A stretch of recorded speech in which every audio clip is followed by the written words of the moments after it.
I was just talking to my wife and I said, Jesus Christ, I'm not that far. I'm 50 now. And I said, I'm 60 in 10 years. And if I make it, I might be 70. Then I'll die. And she says to me, quite as wives do, well, they'll know you were here. I said, thanks a lot. You're a lot of help. I'm not 70 yet, darling. I'm like 48, but on my head is 20 years up the road. I'm at my own funeral. I find myself reading the obituary column now as if it's anybody I know. But defining success is, I don't know, it's a blessing. It's a shame that a lot of us don't realise the success till we stop. We get our head out of our rear ends and sort of realise what we missed about it. And then it's too late. Like so many pop stars I've seen, so many big bands who shit on Sting, and all of a sudden they're back on the dole. And so it's like it's sad. It's wonderful, but yeah, it's as high as you go, the lower you fall, and it's how you choose to be. I've always tried to keep my sense of humor. I do worry a lot though. However, I do worry a lot about my children. I worry about my family. I worry about my wife. I worry about myself. I worry about my career. I do worry about it. If I'm one of these people that wake up in the morning, if I'm not got anything to worry about, I worry because I've got nothing to worry about. Sharon's always saying to me, she's like, I don't understand you. You've done this, you've got that, you've got all these people, the adoration and whatever, you got the platinum disc, the yin yang, whatever. The only guy I know that if it was a beautiful blue sunny day, you wouldn't be happy till you found that black cloud in the sky, and that's true. And I go, it can't be this good for too long. And so Sharon goes to me, then enjoy it while it is good. I used to be afraid of I'd be embarrassed what I did yesterday. I'm afraid about what I might do tomorrow and forget today. And I don't think about, oh, I'm Aussie. But saying that, I'm also one of these guys that gets pissed off if I'm recognised, but also gets pissed off if I don't. And so I suppose you could say it's the ego of it, but how do you define an ego? I don't know. which is where we came in actually. But there you go. Yeah, I mean, in terms of sort of success and that. I mean, you're a lifelong Beatles fan. I mean, Oh yeah, you've always gone on about the Beatles. I'm yeah. going to ask you a question that is to do with people that are folk musicians now, really, in more sense than one. I mean, obviously, while you've been out in the States and what have you with the Ozfest thing, Mm. and even with the Manual Tears album, in the UK, I guess the biggest kind of thing was the whole Oasis phenomenon. Mm. How do you view that? Because you must look at that and go, I could see the similarity between Oasis and the Beatles, but I think one of the brothers should learn more than there's more words than fuck in the English language. There's other words you can use, to say what you're saying. And I'm pretty bored of hearing. I mean, I hate people complaining about people that are complaining. But it's his gig. I don't mind. I like the albums. I ain't got to live with the guy. It's they make good music, but there's a similarity to the Beatles. But the difference between the Beatles is every time they came out with a new album, it was a new album. It wasn't like a cop off the last album, which we all have the same problem of trying to beat this our last album. It's like if you stuck at your last hit, you get you get typecast. I think it's in. But I'm not putting them down. They're a great band. It's great for Britain. It's about time. I'd rather hear them than one of these wailing, screaming bands that you can't even understand what the hell they're talking about. At least the songs, they write good songs. But there is a Beatles similarity there. But so what? I mean, do you feel sort of underappreciated in Britain? I feel lucky that I am British. I feel proud that I'm British. Although I'd spent a lot of time in America. I don't know. One, take three, take nine. Dickhead, touch the colour again. We'll forget that, Bogs. Could you sit still if you I can't. This guy's firing questions at me, and I got electric shock up my eyes every time I say the wrong question. I got a zap. So yeah, uh, what was the The question? question was, I mean, do you feel sort of underappreciated in Britain? Not at all. I mean, I feel very proud that I'm British. Although I spent a lot of time in America, purely the reason why I spend so much time in America is because of work. I mean, if I could make the same amount of money and the taxman would stop leaping on me every time I come in the country, which I don't mind paying tax, but I don't see what they do with it. Um, you know, I've always said this: consider the size of the British Isles and consider the size of the world, and the amount of musical and artistic talent that's come out of this country is phenomenal. It's about time this country realised what it has. I mean, not only in the entertainment field, but the science field, the eh, medical field. They all go to abroad because they can't afford to stay here. I mean, if you're a guy that invents a cure for AIDS, they probably this country would turn you down, and you would have to go to somewhere else for them to finance your. You know, if somebody finds the next cancer cure, or somebody comes up with the next I don't know, nuclear fusion, which is going to do some good for the world. This country always ends up getting rid of them because they oh no, you know. I mean, and then we end up buying this technology back, you know, which pisses me off, to be honest with you. I mean, it came from America, rock music did. Then we took it, we went back with it, and then it came back here, and we're going back there again now. It's kind of a game of rock and roll tennis across the Atlantic. But you know, I've never, I have a house in Beverly Hills in California purely because well, I spend a lot of time in hotels, and I'd rather stay in my house than having the doorbell not ringing at 9 o'clock saying room service. You forgot to put your sign out. Yeah, here's my sign. And I'm fed up. I like when I come and I go, hi, and the guy goes bollocks instead of have a nice day, and he really means bollocks. You know. No, that's definitely true. Yeah. I mean, moving slowly along, really. I mean, yeah, we could go on about your career. We could go on about British things. I mean, I could ask you questions about the Spice Girls at this point, but I think we can refrain from that really for now. Yeah. But moving on to the whole Sabbath situation, I think that's Mhm. that's obviously pretty important. So, Ozzy, I mean, tell us about the Black Sabbath reunion shows. Well, How did the reunion come about? Well, it's not a new thing. It's been ever since the day I left. I mean, I never. What the weirdest thing about the whole thing is when we were together, we never got a good review, in either gigs or records or any anything worth a shit. Apart from when we used to sell records, the management were keeping us down or ripping us off. We never knew how popular we really were because we always told it was conned emotionally. And then the break came. I went my way, and somewhere along the way, some people started to say to me, would you ever go back to Sabbath?" And at that time, I was still like pissed off with everything, and I said, "No way." And then I toured with Metallica a good few years ago, and I went down. I walked down the drive to the gig, and I'd hear them playing old Black Sabbath stuff, and I thought they were taking the piss. And I said to I see, there's me. I don't listen. I don't read newspapers. I don't watch MTV much or whatever. And I said to that two mates, I says, "Are these guys taking the piss out of me?" Because every time I come past the buzz, I can hear Volume 4 or Paranoid or something. And the guy goes, "You're joking. That far. You couldn't be any further away from the truth. I think you're gods." I said, "What do you mean?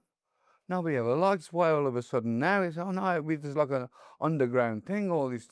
And so as it goes along. But now, it's kind of grown into everybody says, "What is your influence?" Is Black Sabbath, and I listen to them and I go, I can't see where the influence is. Mind you, saying that my influence is with the Beatles, and you couldn't see the Beatles with Black Sabbath, you know. But it's sort of it's underground growth, and all these young bands now. And we were on the Ozfest were saying we were doing the sets. I did the Sabbath sets, minus Bill Ward, but he will be doing the NEC, I hope. And I look at each other stage, and all these bands will be doing like, oh, I'm going, is this a joke? You know. I mean, what is this all about?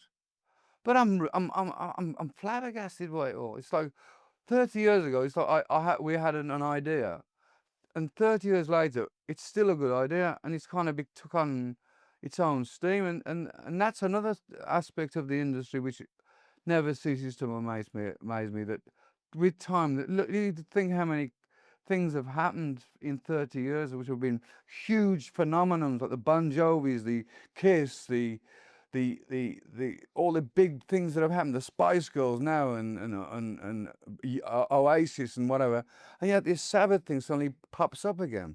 Not as big as the Spice Girls. I'm not saying that for the slightest, but it's still alive. We just sold the NEC, so you told me, 2 days there, which is blown my head off. You know, we haven't done a gig here in I got in what 20 years that must be. 20 years or so, yeah, definitely.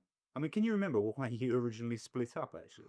I think it was 1979. We were all so under the influence of one chemical. I don't know. I mean, I think it was 79 or 80, maybe something like that. And what actually caused the whole Drugs and alcohol and women just the same usual stuff. ego differences in there? Well, no, it's like it's like there's 4 of you doing cocaine, there's 4 of you getting drunk, 4 of you smoking joints, 4 of you doing quaaludes and mandrax and whatever crap you can do, yeah. And suddenly you think, we ain't coming up with any goods anymore. Who shall we blame? Any, many, money, motor. It's your out. So that's what happens, you know. It's just like it's never me. It's never them. It's just a thing that happened. I suppose it's a part of growing up.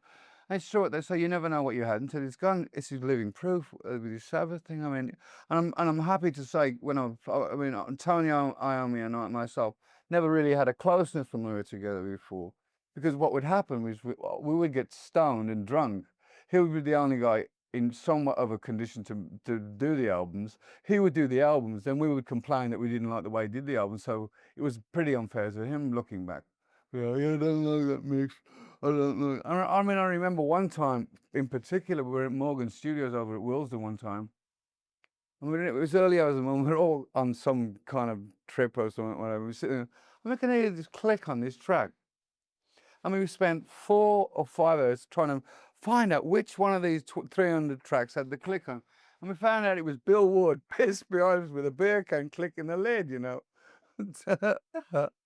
I mean, coming back down to sort of seeing, you know, the old guys in Sabbath, like Tony Iommi and obviously Geezer Butler and Bill Ward, wherever he may be at the moment. I mean, how did it actually feel when you sort of sat in a room together? Well, yeah, you know, it's like you know, it's like a pair of old shoes that it's like, I don't know, it sounds bad. And I don't mean that in a bad way. I mean, it's like we just went high tone and we just got up and played. You know, it's just like it just felt as natural as. It's like you might not see your parents for a year or 2 or 3 or 4 or 5, or your sister or your brother or whatever. But when you see them, you get that initial thing, oh, and then in a minute or two, it's back to like you've never missed, you've never been away from each other. I mean, we had a lot of fun, you know. Tony and I got on better than we ever did. And the best thing I can always say with Sabbath, we would have a laugh. We weren't, you know, we had this big dark image of this satanic thing and all this bullshit, you know.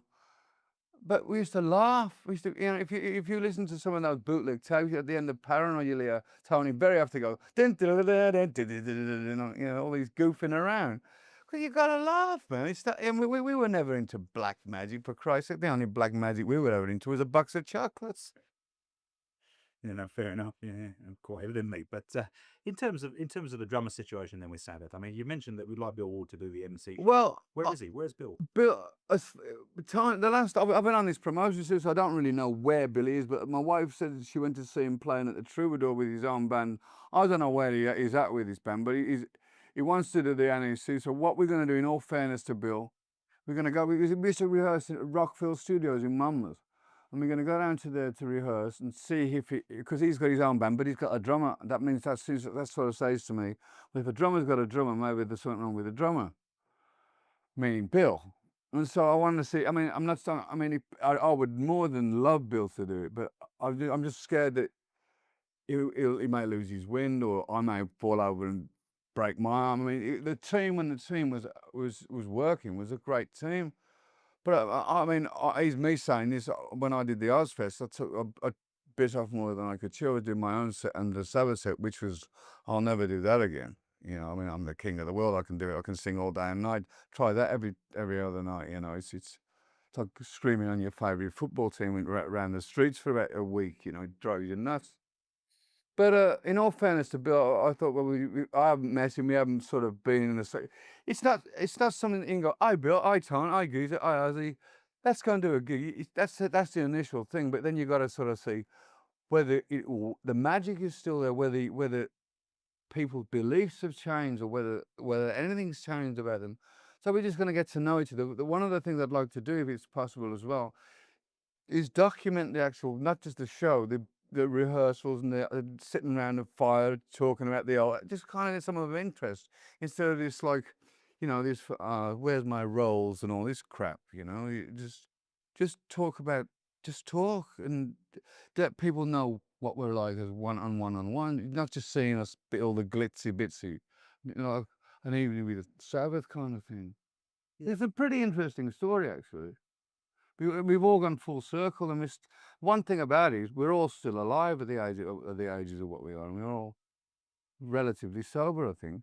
Mm. I mean, is there any truth that you, Tony, and Geezer have actually written 2 new songs? No, Right. Because I thought that it was a. I mean that's it's amazing that we did 22 shows. We did very little socializing because they would do. Geezer was promoting his Geezer album, and Tony was tired. I don't know what I was doing and they were doing, but and there was tour. I did at one point try to do some writing, but I wasn't in the mood to do it with Tony. But I wouldn't, if the material, we could write some good material and record a new album, I wouldn't mind doing that, but I wouldn't do an album just for the sake of doing a Black Sabbath album. But why should we do a lousy album and get good reviews? Yeah. Yeah, there is that. Yeah. So, as far as the Black Sabbath shows are concerned at the NEC, what can people actually expect? I mean, this is, you know, It's on, the shows are on the 4th and 5th of December. Ask me on the 6th and 7th. I mean, I don't like making predictions. All I'm going to say is that I'm looking forward to it. I got my fingers crossed it's all going to work out with Bill. But we'll be there, and hopefully we'll put on the best show. We'll put on the best show we can. Should be good. I'm excited for it.